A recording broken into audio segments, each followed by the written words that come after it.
అందరికీ బతుకమ్మ శుభాకాంక్షలు. ఈరోజు రంగరంగ వైభవంగా ఆ దేవాది దేవుడు వర్షం దేవుడిని మొక్కుకున్నాం.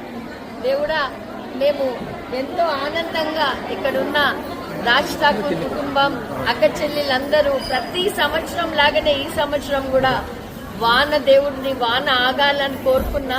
కానీ ఆ వాన దేవుడు వాన ఆగినట్టే ఆగింది. కానీ ఒకటి నిరూపించుకుందాం ఈ రోజు వీళ్ళందరి హృదయంలో, ఇంత గుండెల్లో ఇంత వర్షం రాని, వరద రాని, తుఫాన్ రాని వీళ్ళని ఎవరు ఆపలేకపోయినారు. మా ప్రేమకి నేనెంతో నిరాశపడ్డా.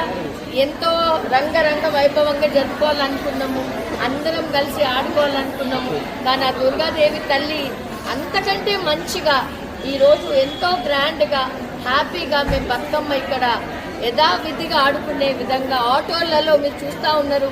వర్షంలో కూడా ఏది లెక్క చేయకుండా ఆటోలలో మా అక్క చెల్లెలు వస్తూ ఉంటే గుండెని ఇట్లా కదిలిస్తూ ఉంది. ఆ ప్రేమ చాలా చాలా సంతోషంగా అనిపిస్తూ ఉంది. ఈరోజు ఆ 9 రోజులు ఎంతో నిష్టగా భక్తి శ్రద్ధలతోని ఇక్కడ అమ్మవారు మాలలు వేసుకొని నేను దీక్షలో ఉన్నా. ప్రతి ఒక్కరు రాజ్ ఠాకూర్ గారు కూడా దీక్షలో ఉన్నారు. 9 రోజులు ఎంతో రంగరంగ వైభవంగా భక్తితో జరిపించే ఆ మహాతల్లి ఇక్కడ ఉన్న కుటుంబాలందరినీ, యావత్ రామగుండంని సుఖశాంతితోని ప్రతి ఒక్కరి ఇంట్లో ఏ కష్టం లేకుండా నిండుతనంతో నిండుగా వీళ్ళందరినీ ఉంచాలని కోరుతూ ప్రతి ఒక్కరికి దసరా శుభాకాంక్షలు.